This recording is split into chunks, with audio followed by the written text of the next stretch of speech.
Y en definitiva eso es lo que decía Galeano cuando hablaba de la utopía, eso es lo que defendemos cuando señalamos que en las paredes pintadas se habla de socialismo y lo entendemos como una praxis y no como un fin, se mantienen en pie ante un futuro tan incierto, defendiendo su dignidad y defendiendo la posibilidad de vida digna para todos y para todas. Oscar Matute explota contra la derecha y no deja títere con cabeza. Lo que Oscar Matute soltó en este discurso es pura dinamita política. Con una claridad y una contundencia aplastantes, Matute se metió en todos los charcos que la derecha española odia que se toquen: la independencia, el antifascismo, el antirracismo, el feminismo y la defensa radical de las clases populares. Desde el primer minuto dejó claro que no tiene miedo, que no se calla, que entra a los debates más incómodos porque quiere, porque sabe que es allí donde se define el futuro de nuestros pueblos y de nuestras luchas.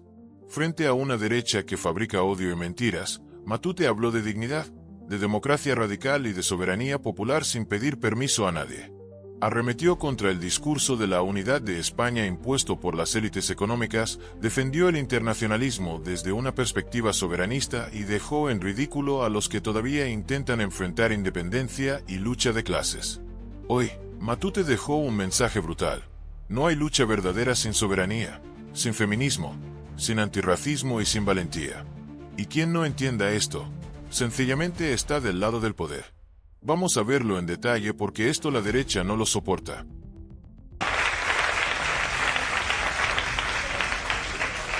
Mila esker, bihotz arregatik. Sabía que no iba a ser fácil y me había traído todo un discurso escrito y con Rufi, con letra grande, porque era un poco peor. Y lo hacía por responsabilidad, porque de verdad que lo que pueda decir hoy aquí, lo que podáis entender de lo que yo diga aquí, me importa mucho más y me impresiona mucho más que toda la gente a la que nos toca enfrentarnos en el Congreso de los Diputados, incluso a la institución. Por respeto, acercarme ya a nuestra propia realidad, que quizás es la que igual nos puede interesar más por exótica o por distorsionada, que también, pues también me voy a hacer un viaje, pero esta vez al pasado. Hay mucha gente, y esto lo hago con plena intención, me meto en charcos porque quiero. Hay gente desde la izquierda y desde un nacional chauvinismo mal planteado desde mi punto de vista en términos intelectuales, que viene a decir que Engels ya dijo lo que era el País Vasco y que Engels en su día dijo que el País Vasco jamás sería independiente porque sería absorbido por naciones con capacidad absorbente y con historia como Francia o como España. Y lo decía porque él se fijó en la Euskal Herria que existía en la Primera Guerra Carlista, que era una Euskal Herria rural, eminentemente rural, con una burguesía muy débil y sin ningún proceso de industrialización. Pero vio que en esos tiempos, en esos momentos ya se estaba construyendo una nueva sociedad vasca, una sociedad fuertemente industrializada, con una alta conciencia de clase, sobre todo en núcleos urbanos, y que estaba generando, igual es la parte menos dulce, también su propia burguesía. Probablemente quien mejor definió ese error histórico fue Michael Lowy, otro pensador marxista, cuando le dijo, o cuando dice aquello de que Engels perdió la razón y el pueblo vasco ganó su propia razón. Y esa es nuestra dinámica de situación en el mundo, esa es nuestra hoja de ruta. Nosotros no planteamos la construcción de nuestra nación contra ningún derecho de ninguna clase popular. Nosotros planteamos la soberanía para nuestra nación para construir una democracia radical, para devolver todo el poder a las clases populares, a la clase trabajadora y para construir, no desde principio de jerarquía ni subsidiariedad, relaciones fraternas con otros pueblos y con la clase trabajadora de otros pueblos. Eso es algo que no se entiende en el Estado español y entonces alguna parte de la izquierda te dice: buscaremos la manera de que os integréis, de que os sintáis integrados en España. Yo no quiero estar integrado en régimen de subsidiariedad.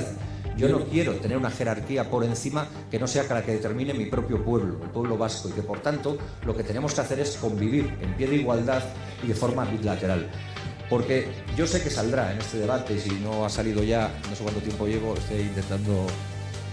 ¿Me quedan? Vale, me va a dar tiempo. Yo sé que saldrá en este debate porque yo veo la prensa igual que todo el mundo. Yo la gente que se plantea que... Dos cuestiones para ir rematando. La primera, a la gente que se plantea que la lucha del pueblo vasco o la lucha del pueblo catalán, que estos días están más de boga, o sus cosas, sus singularidades y esto,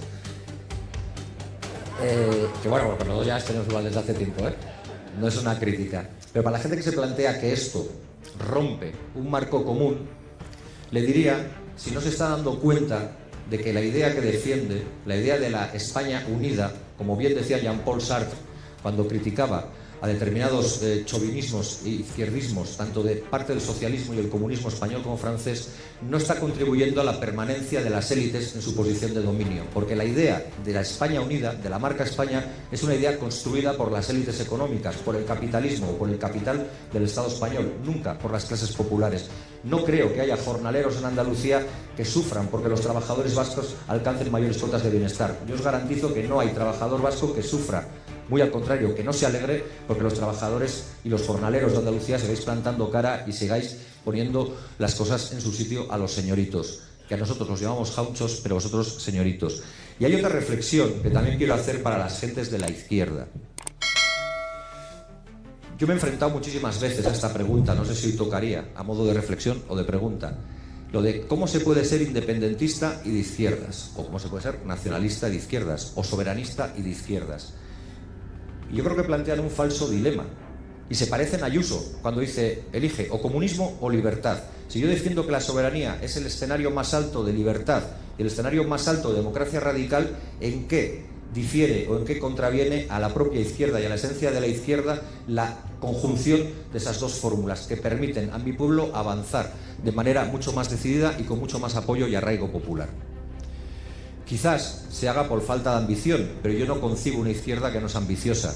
Quizás se haga porque se teme que de esa salida al falso dilema se debiliten sus posiciones. Pero esa es una posición retardista, esa es una posición que en todo caso relega las luchas. Porque las luchas, también como decía Jean-Paul Sartre, ya que le he citado antes, se vuelvo a citar ahora, no se pueden planificar en laboratorios. Las luchas y las revoluciones no son químicamente puras, no es un ejercicio abstracto y perfecto plasmado en un papel. Son la experiencia de luchas, son la experiencia en los centros de trabajo, en los call centers, en los centros de enseñanza, en las movilizaciones sociales, en todas las luchas por la dignidad del ser humano y por la dignidad de un pueblo como sentimiento colectivo. Por tanto, a toda esa gente que dice defender el soberanismo debilita a la clase obrera, esa gente es la que también, y seguramente no soy el único que lo ha oído, está empezando a decir que el antirracismo debilita a la clase obrera, el feminismo debilita a la clase obrera, el antirracismo y otras, el ecologismo debilita a la clase obrera. Y es mentira, es una falsa prelación, un falso entendimiento de lo que son las luchas sistémicas y de lo que son en todo caso las necesidades de poner en pie de igualdad todas las luchas, la multidimensionalidad. Porque a la gente se acerca a la lucha a través de diferentes intensidades y necesidades o de diferentes motivaciones, pero todas pueden ser igualmente válidas si el horizonte, y voy terminando, es construir una nación soberana para transitar hacia una democracia radical que nos lleve a un cambio social que transforme nuestras vidas para transformar nuestros futuros.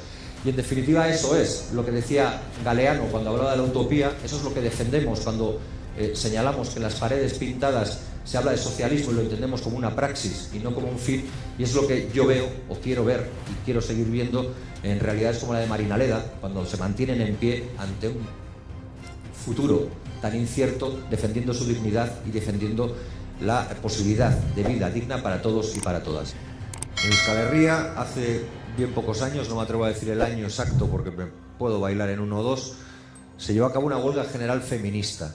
Una huelga general feminista que trascendió nuestros límites geográficos y que fue portada del Times y que consiguió conectar a muchísima gente en muchísimos lugares del planeta.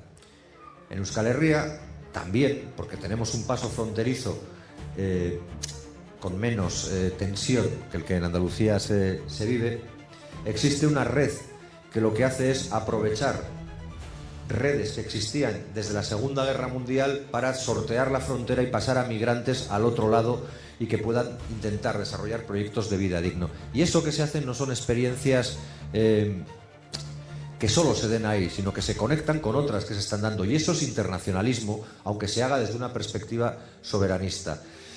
Y creo que también sería importante, por recoger lo que decía Noé y lo que también se ha comentado aquí sobre el bloque histórico, la oportunidad del tercer bloque histórico, que pasáramos a la ofensiva. Ahora estamos viviendo unos tiempos en los que probablemente en el Estado español hemos conseguido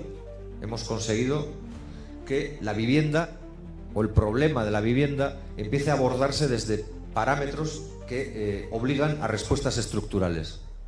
No vale decir lo del Inquiocupa, bueno, para algún cantante puede valer, pero no vale lo del Inquiocupa y no vale decir que Desocupa te lo arregla ni nada por el estilo, porque sabemos que el problema es más grande. ¿Pero qué está haciendo ahora la derecha y la extrema derecha?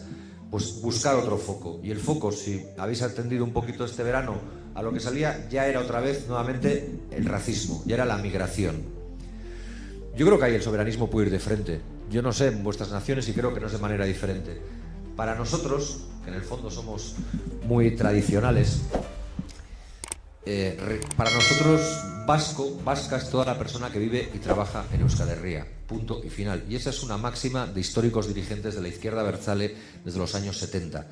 Y esa máxima es algo que no pueden decir, por desgracia, entiendo, los diferentes partidos o muchos partidos del Estado español, que nos hablan de cupos de devolución, que nos hablan de devoluciones en caliente, que nos hablan de regularización de algunos y de otros no, y que nos hablan de exportación de gente, de personas, para que no se sobrepasen o no se sobrellenen sus poblaciones. Por tanto, ahí sí podemos ofrecer una cara más democrática, una cara más abierta y tolerante. Curiosamente, desde aquellos lugares donde si algo se nos ha imputado es que éramos sociedades cerradas, sociedades restrictivas y sociedades que incluso miraban por encima del hombro a otros pueblos por entenderlos en un nivel de desarrollo inferior. Pues ahí podemos combatirles y empezar a construir esa polarización de respuesta. Porque tampoco, y termino ya, no nos vamos a engañar. Nosotros, cuando construimos Euskal Herria Bildu, allá por el 2011, teníamos dos posibilidades. Podíamos haber construido un refugio para nuestra base militante, haber construido un refugio amplio para seguir soñando en reuniones colectivas nuestra revolución pendiente y para seguir caminando por el camino de la utopía hacia ningún lugar, pero decidimos construir un proyecto hegemónico. Y ese proyecto hegemónico necesita de articulaciones, de luchas que nos hagan ser cada vez más, como decía Gabriel.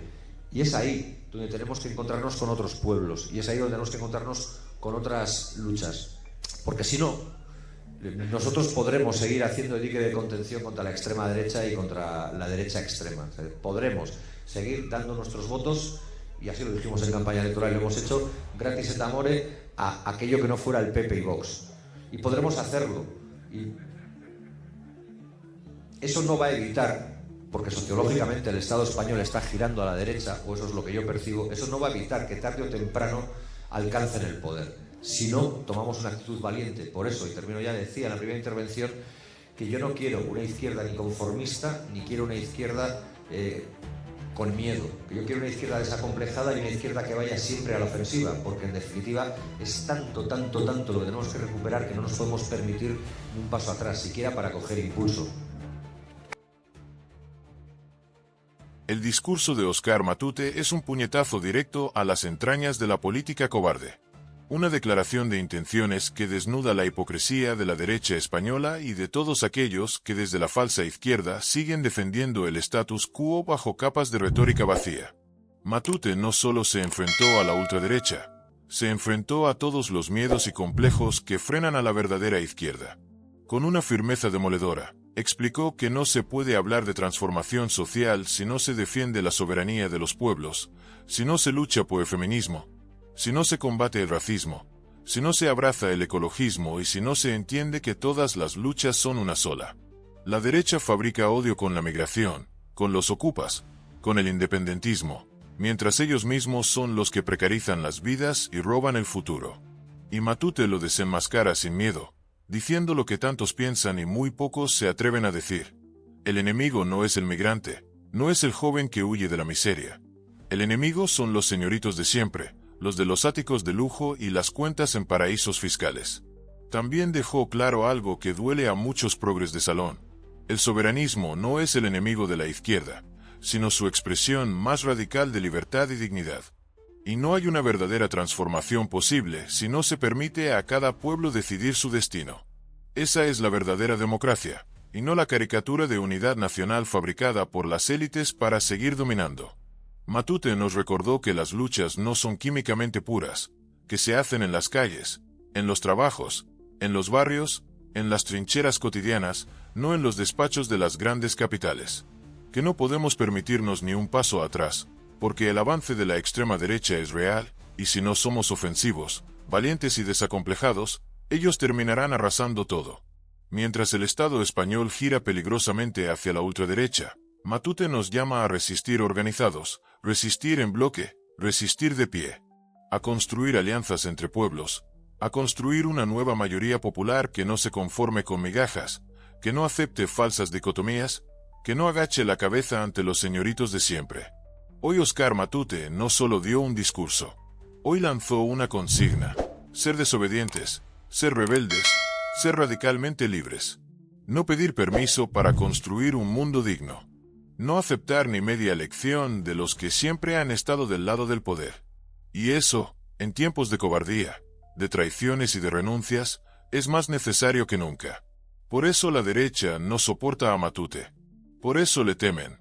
Porque les recuerda cada segundo que su mundo de privilegios se sostiene sobre una mentira. Y que cada vez somos más los que no vamos a callarnos. Gracias, Oscar Matute. Hoy nos recordaste porque luchamos. Y porque jamás retrocederemos.